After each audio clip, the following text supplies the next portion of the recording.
Hi there. I'm Dr. Myrdalis Diaz-Ramirez, and this is the Design Your Physician Life podcast. Welcome to this episode brought to you by our maxAllure Mastermind, an exclusive mastermind for physician entrepreneurs.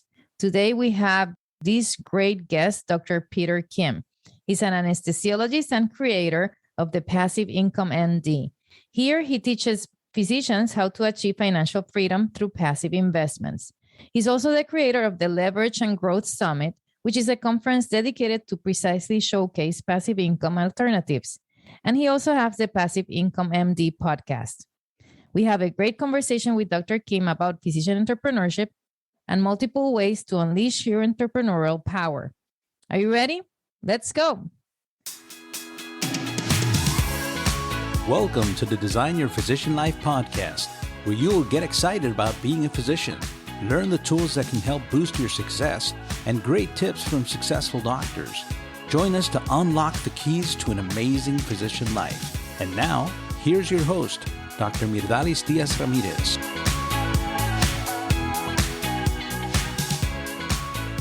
Hi, everyone. Thank you very much for joining us today. We are extremely excited. We have Dr. Peter Kim. He's not only a physician, he's also an entrepreneur, investor. He founded the already famous Passive Income MD and the Leverage and Growth Summit. Welcome. Hey, happy to be here. Thank you. So let's just get directly to it. And then we want to start with everybody. We start with the stories about how you decided to become a doctor. But let's talk about when you were little, like when you were a little kid or a teenager, or when did that inspire come to you when you wanted to be a doctor? Well, I grew up in a family of doctors. My grandfather, my mother's father was a doctor. My father, he was a colorectal surgeon. He, retired now. And so it was kind of a given in my family. I'm the first son, the oldest cousin, everything that I was going to be a doctor. So I had it implanted in me at a young age for sure. So what inspired you the most about being a doctor? Because, you can tell people, oh, come and be a doctor. But if you really don't want to be one, it's really a tough thing to do. Well, I mean, again, it was something that I always just assumed that I would be one. And I saw how my father and their grandfather lived their lives. They seemed to enjoy what they did. I mean, they worked really hard. But it was definitely something where they said, hey, this is a great profession. It's a great thing you do. You help people, you serve. And I definitely wanted that. The funny thing is when I got to college, though, I started kind of wavering. I started seeing all these other things that people were doing. I actually started out by, I switched my major in my first year from like biology to actually econ. So I went into econ and I started taking econ classes in addition to pre-med classes as well, because I was really fascinated by the whole thing. And I actually thought maybe instead of going into medicine, I'll go into business instead. The thing is, as I got deeper into my classes, I started talking to more people. I decided I really fell in love with public health. That was something that I really fell in love with and actually ended up changing my major to public health and spending a lot of time at the public health school. And then I decided, okay, well, if I'm going to do this and go down this route, maybe I should go and be a physician. And so I ended up kind of steering back into the world of medicine. But of course, I always had that love of entrepreneurship and business kind of stuck in me. And that kind of, I think, helped me kind of do the things I do today. But that was kind of back there, planted back in college. Did you ever work on anything before college? Did you work at a restaurant or had a little business on the side, anything before you went to med school? Well, I always had, even as a young kid, some sort of entrepreneurial tendencies. I lived near a golf course. And what I used to do is I used to go find golf balls in the woods. I used to take them out, clean them, and with like a lemonade stand and golf balls, I used to sell them to golfers as they were coming out. I used to do that as a kid with some of my neighbors. We would do our, either like lemonade or ice cream stand or something like that for our neighbors. And we would do that. And I thought that was really fun, but going throughout high school, I besides just being like a tutor, really a lot of the stuff actually happened in college. In college, I definitely was part of some sort of businesses there. I helped on campus. I helped this kind of like, it was like a card service where they get discounts for college students at different restaurants and locations around. And I remember being the manager for that in our regional area. For some reason I started adding that on. I also even started helping my my institution, the college actually raised money. You ever get those annoying calls from your colleges and they want to raise money? Like that's something I did. I was almost like a telemarketer, and I used to raise funds for my college, and I was actually pretty good at it. And then once I actually got to med school, I actually still was doing a lot of these side hustles. Not only was I, obviously in med school, but I started buying and selling tickets online. I started, just finding all these different ways to create income streams in addition to being in med school and that sort of thing. So it was always in me. What were your favorite tickets that you sold? Yeah, I used to sell like concert tickets quite a bit, concert tickets and sports tickets. And so actually the reason I started doing that was I started dating my wife. And at the time, you're a poor medical student. You want to go and enjoy life a little bit, but you don't really have any money. Your student loans are piling up. And so I figured out that if I went online and instead of just buying 2 tickets for myself and my wife, if I bought 4 tickets instead, sold 2 of them, then that would really help cover the cost of those 2 tickets. And so that's kind of where it started. Instead of just buying, 2 tickets, we started buying more and selling them off. And it was really not to make a ton of money. It was really just to be able to do fun things with my wife, to get still the go out girl. to the restaurants. Yeah, it was to get the girl. It worked. And really it was. Which concert did you go to? Oh, we went to tons of concerts back then, from like Coldplay, Jack Johnson. We went to a Madonna concert. We go to some of these big concerts, U2. We used to go to as many concerts as we could back then. It's kind of funny to date ourselves as the concerts that used to be big back then. But we went to a ton of concerts. We went to some decent restaurants, and all that was funded by just buying tickets and selling them. Well, that's awesome because, you got the freedom, right, to do those things because you were doing your side gig right there. And so you were selling, and then the time to choose the residency came. Why did you choose anesthesia? Well, that's a good question. I mean, when I started looking around the hospital, I started trying to figure out what I was going to do. And the problem for me was that I liked so many different things. Every rotation that I did, I absolutely loved it.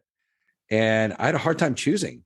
And, I spent time just thinking about it. And then ultimately, I actually decided, like on the last minute, I actually decided to apply for urology. And I was like, okay, that's what I'll do. I'll go for urology. And I interviewed around.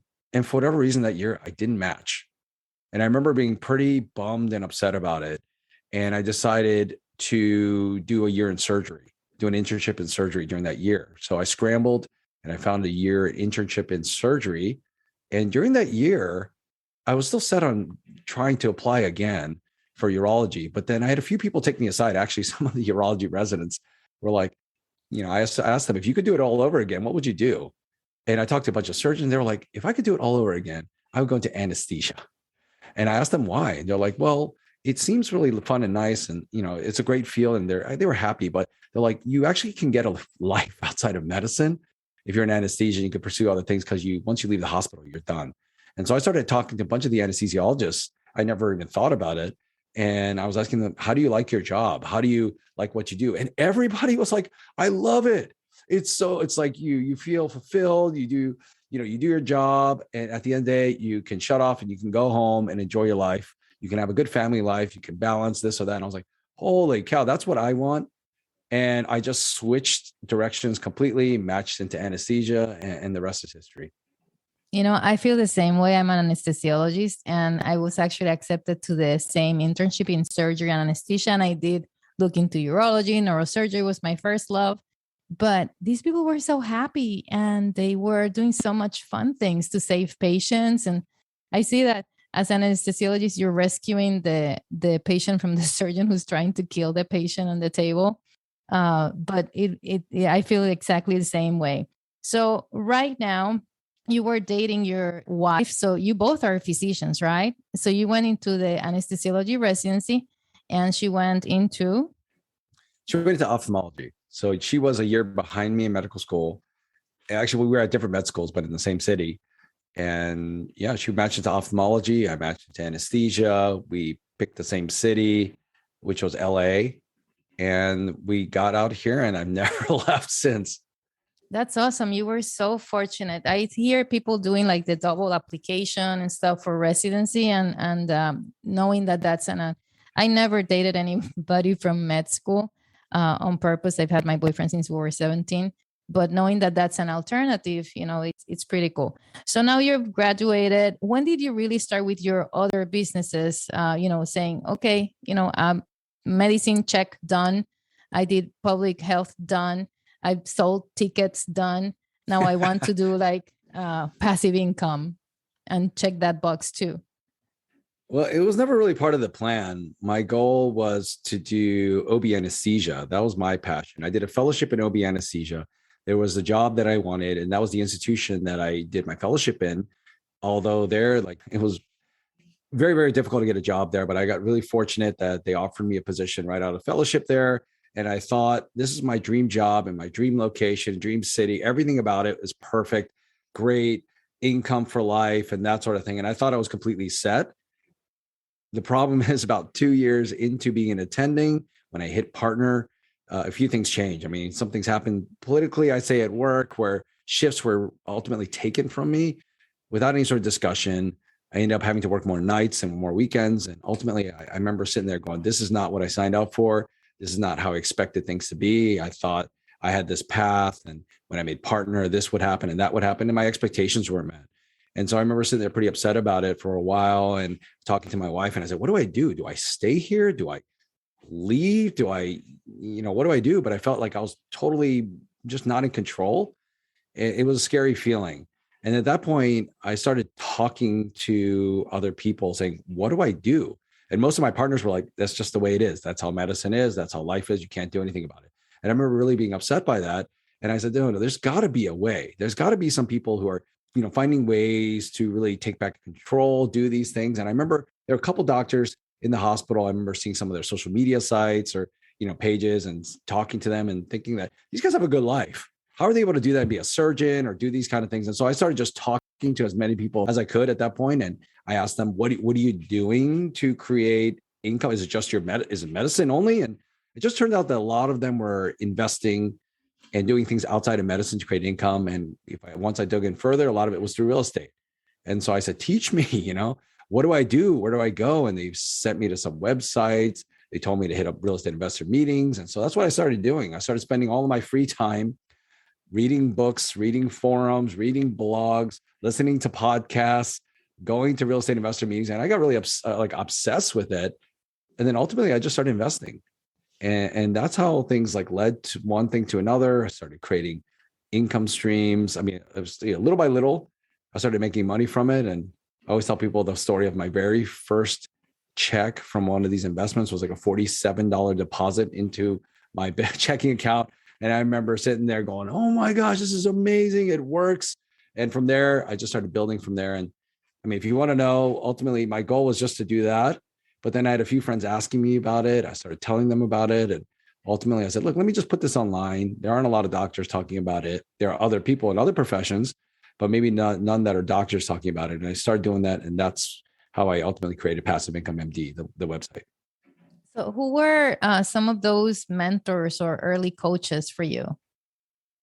Yeah, there were some friends in the hospital. What I did was that they were mostly surgeons, and some of them were at different stages of the game. Some were around urologists, by the way. Yeah, no urologist there, but some plastic surgeon. Actually, what ended up happening was I started getting people together. I said, are you interested in real estate? Are you interested in real estate? And I realized the power of community doing this. Like, why learn it all on my own? Maybe there's other people who want to learn it too, and we can kind of share our collective knowledge. And so what we started doing is there were 10 of us, 10 doctors started meeting once a month. We started getting together at somebody's house and not talking medicine necessarily, but we started talking about real estate. What are you doing? What are you learning? What should we do? And it was really cool because all of us had coming from, they all came from different viewpoints. We all had learned some things different. Some had more experience than not. And for me, like one of the light bulb moments was that one of the ENT surgeons, whose wife is an anesthesiologist, and he was telling me that he was renting his house in like one of the greatest parts of town. And I was shocked. I was like, why are you renting your house? Why don't you buy? You make good money and she makes good money. Like, why didn't you not own your own house? And I remember him saying, well, I don't rent my own house because I took all the money instead of putting in a down payment. I bought like 10 properties. He bought like 10 properties out of state. And then the income from those 10 properties allowed him to live rent free, if not more. So he lived in one of the best parts of town in an amazing house, completely rent free because those other properties were paying for it. He said, if there's ever an issue, I just call my landlord. Whenever there's a leak, whenever there's an issue, I don't have to take care of it. I just call someone, they take care of it. I don't have the time. And I get in my properties all, in the meanwhile, out of state are all growing in value. They're all making cash flow from me. And I remember thinking that's just a different way of thinking about things that I had never thought about in terms of cash flow. What's an investment? What's not an investment? How do you create ultimately that financial freedom? And that light bulb moment really led me to think about, my own home differently. And honestly, it's made me obsessed with the cash flow and developing those other income streams since. So you created PassiveIncomeMD around 2016, correct? That's right, 2016. And how has it changed or evolved between 2016 and now 2022? Well, I mean, really, it started started with really just trying to document my own journey. Back in 2016, I had only started investing for a couple of years before then. I had some income streams that I was growing, but it wasn't anywhere where it is today. But I just really started documenting what it was. And it's more like, hey, this is what I'm doing. See what I'm doing. And still today, the spirit is still there where it's more like, hey, this is what I'm doing. But also I'm trying to share as many different opportunities as possible because I hear stories of other people doing things. So I'm also sharing a lot of stories of what other people are doing just to show what's possible to people. And it started as a blog, but it expanded into a podcast. It expanded into courses, Facebook groups, conferences, and soon it'll probably be retreats. And so it's so funny to see how it's grown, and really it's been organic. It's as people have really formed this community, we simply just ask them all the time, what will help you? What will support you? What do you need? And when they say something, we just create it. So you say that moment when this doctor told you that he rented and he had all these 10 houses blew your mind. And, having gone to your leverage and growth summit 3 times now, it's every time that we go there, it's like, there's something like, wow, what is this thing? So I want to ask you, what did you hear this year in your summit that you were like, oh my goodness, that was awesome. I've never heard really about this in such detail. Was there something, a moment that you said, a presentation that, oh, I want to do that? Or that maybe I don't want to do that, but that looks cool. Yeah, I mean, I still get those moments all the time. I mean, every time I'm talking to these doctors and I figure, I hear about how really creative they are, how resourceful they are. I'm still shocked by all of these talks, and I'm lucky because I get a front row seat to it when I talk to them. But if you can see my face, I'm trying to hold this smile, but a lot of it's like, oh my gosh. I will talk about it in a second. That's a different topic. I'm like, what are they doing? This is amazing. I remember one of the interviews we had was with a resident where he started a business in residency during COVID. And I think he ended up selling it for a year later. And I remember him saying, I had to take that payout because it was more money than I'd ever make as an interventional radiologist in my entire career. And I remember that was like jaw-dropping moment. And I remember thinking, this guy came up with a business, implemented it, created, and in a year was able to scale and leverage that to create more income than he'd ever would. And now he can do whatever he wants. He can enjoy. He quit residency, which I know it was not an easy decision for him. And he talked about it. The thing is, it's not about quitting medicine. He may go back, to be honest with you, he may, but now he's got choices. And knowing someone like him, it's not, he's just going to sit back and enjoy life. He's going to move on to the next thing and create something else that is impactful, that is powerful. And so people like that, they just don't turn it off. When you talk to these people, you think that, oh, they started a business, maybe they sold it off, then they're done. Most of these type of people, it's not about necessarily the end point of selling a business or maybe the end point of income. It's just about creating something and getting excited about it. And I think that as physicians, we have that innately in us as well, too, that desire to help create, impact people, not only individually, but at scale. And so if we're able to harness that, we're able to do some amazing things. And I find that to be the case in every summit that I take part in. Yeah, that guy was one of the moments where we were, I think everybody who was on that call went like, whoa. And we're not like, we're just, online, but we're like writing stuff about him. That was certainly a moment. Another moment that I liked was the guy who was farming Bitcoin. I was like, farming Bitcoin? What's that? Yeah. He was mining Bitcoin. He learned from it. And it was one of these situations where he was just with a group of people and some guy was like, hey, I'm doing this. And it was just curiosity. What are you doing? How are you doing it?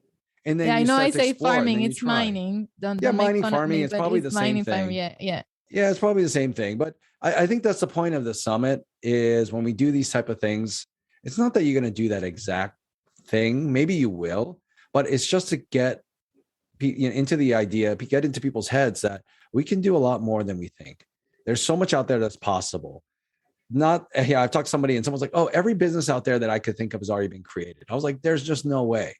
You are an individual, you have your own skills. You can go out there and do something if that's what you want. Not that everyone has to do this, but you have the ability to create something, to do something if you basically just decide to do it. And that's the point of the summit. It's just really cool to hear those stories. So now another topic that was discussed during our summit was your smile.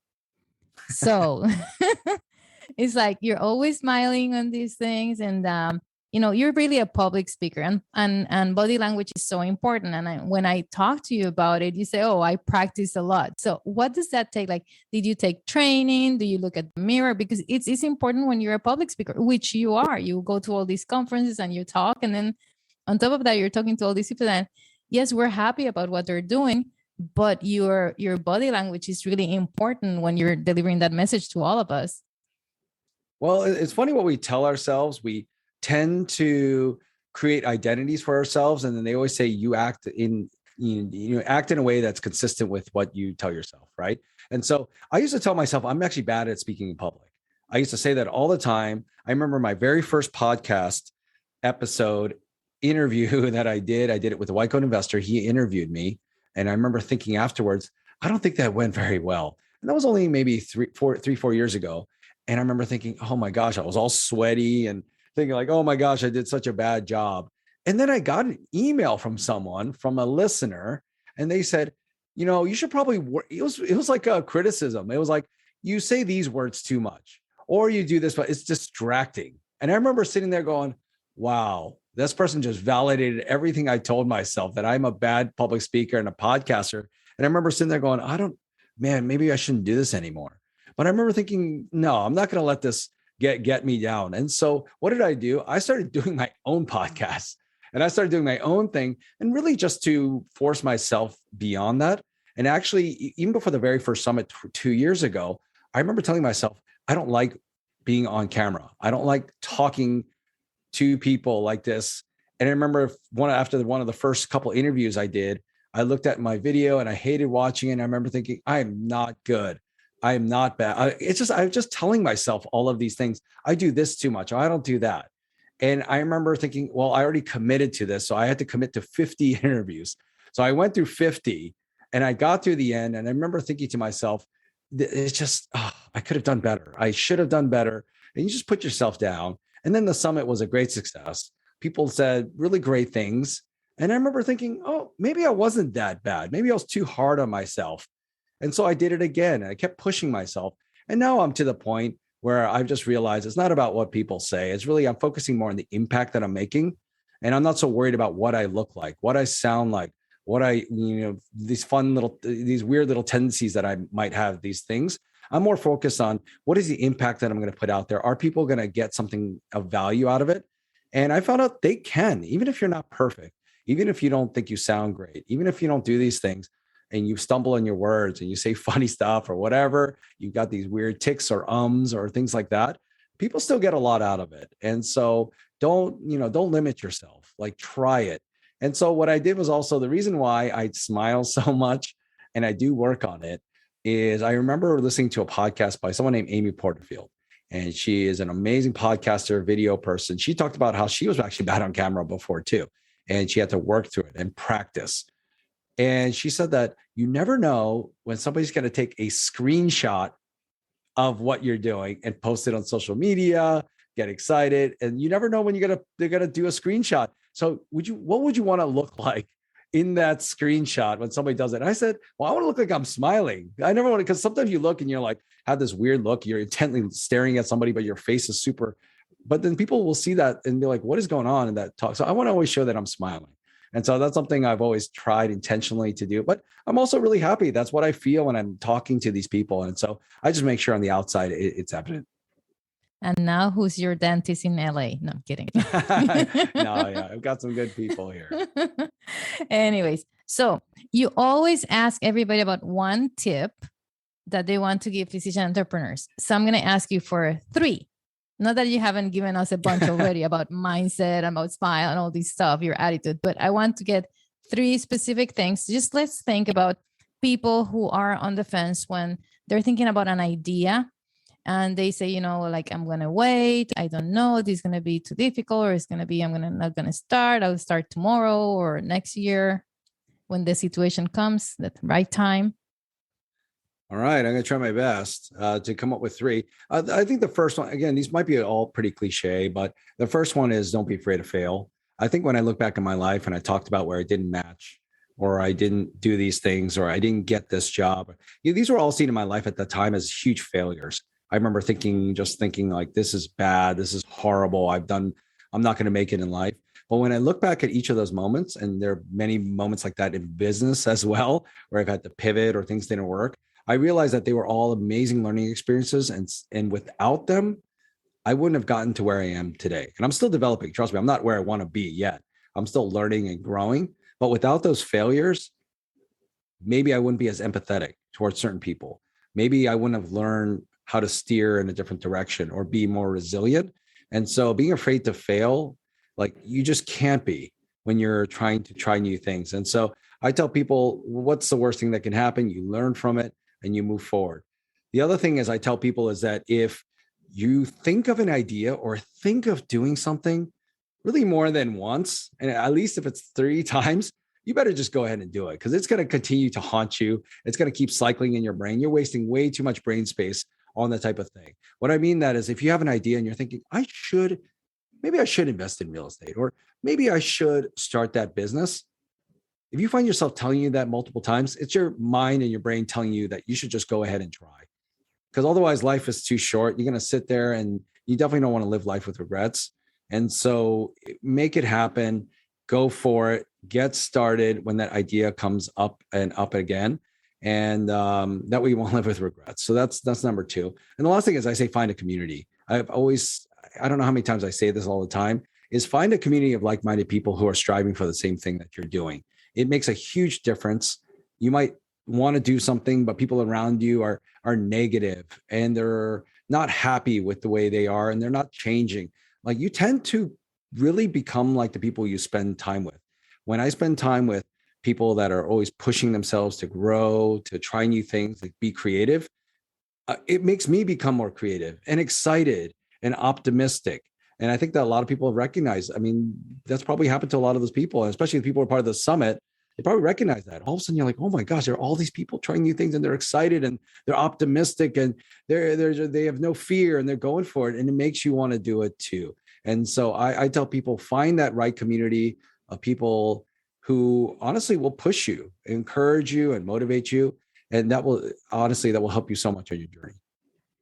The way I imagine that is that, imagine that you're going to go on a parachute, right? You're going to fall you're going to throw yourself out of an airplane. I would really not do that.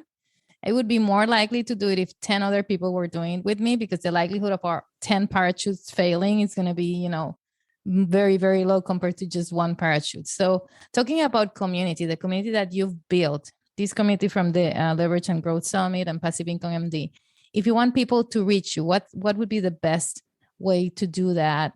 And what would be the process for them? Yeah, we've tried to build a lot of the communities that I wish were there when I was on this journey, whatever your journey might be. And so we do definitely have a few communities for people, depending on what they're interested in. We've got passive income docs for physicians who are just interested in talking on Facebook about different streams of income. It's kind of our general group.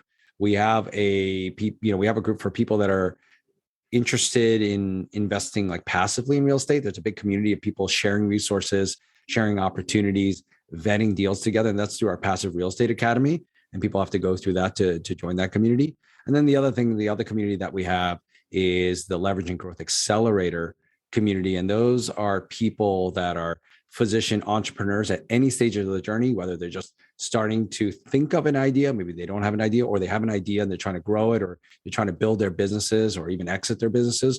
We have a community of physician entrepreneurs who are just supportive, without judgment, and we share resources, tips, and really support each other on the journey. So that's the multiple communities that I have. Well, and you haven't talked about the course that you're going to put on how to drive a Tesla in 10 minutes, right?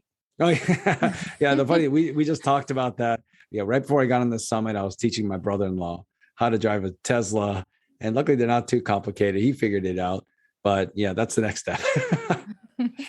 Well, thank you very much, Peter, for being here with us and for our audience. And we look forward to a lot more of you and your evolution and going to your retreat. Yeah. All right. Thank you so much for letting me be here. This is a lot of fun. Well, guys, that's it for today. Stay tuned for more of our Design Your Physician Life podcast, which was brought to you today by our maxAllure Mastermind, an exclusive mastermind for physician entrepreneurs. We will continue to bring you useful resources to develop your physician entrepreneur life, like we did today with Dr. Peter Kim. You can reach him at PassiveIncomeMD.com. Thank you for joining us. We hope you had a great time as we did. Stay in touch with us. Visit our website, maxallure.com. That is MAXALLURE. And please don't forget to subscribe, like us, give us 5 stars, and share the love with your friends and family. See you later. Thank you. Bye. Please remember that Design is not providing specific financial, medical, or career advice. Our only intent is to stimulate your appetite for growth by sharing our experience and those of our speakers, coaches, and guests. Your personal growth and success will be unique to your circumstances and your hard work. We sincerely hope you enjoyed the show and look forward to seeing you next week.